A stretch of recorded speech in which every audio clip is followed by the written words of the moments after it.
আকিকা না দিলে কি শিশুর বিপদ কাটে না? আকিকা না দিলে শিশুর বিপদ কাটে না এমন কোনো কথা কোরআন হাদিসে নাই। তবে আকিকা দেওয়া এটা গুরুত্বপূর্ণ একটা আমল।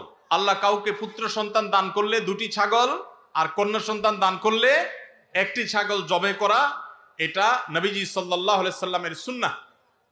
এটা জন্মের 7ম দিনে, না হলে 14তম দিনে, না হলে 21তম দিনে করবেন। সেটাও যদি কোনো কারণে না হয়, পরে যে কোনো সময় করলেও আদায় হয়ে যাবে। এমনকি কারো শিশু কারো যদি আকিকা দেওয়া না হয়, বড় হওয়ার পরে তার আকিকা দিলেও আদায় হয়ে যাবে।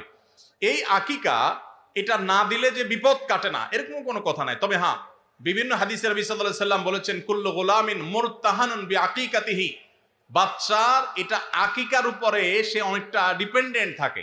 এই হাদিসের ব্যাখ্যা অনেক মুহাদ্দিসরা বলেছেন, আকিকা না দিলে, আকিকা দেওয়ার ফলে সে বিভিন্ন ক্ষয়ক্ষতি থেকে বেঁচে থাকতো। অনেকে বলেছেন শয়তানের কুমন্ত্রণা থেকে বেঁচে থাকে আকিকার মাধ্যমে, এটা থেকে সে আর বাঁচতে পারে না, ওই ক্ষতি তাকে স্পর্শ করার সম্ভাবনা থাকে।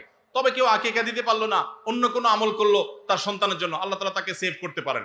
এমন কোনো কথা নাই যে আকিকা না দিলেই তার সন্তানের বিপদ কাটবে না। তবে আকিকা দেওয়া উচিত, এর মাধ্যমে সন্তান নানাভাবে উপকৃত হয়, নানাভাবে সেভ থাকে, নিরাপদে থাকে। আল্লাহ আমাদের যাদের সামর্থ্য দিচ্ছে তাদেরকে আমল করার তৌফিক দান করুন।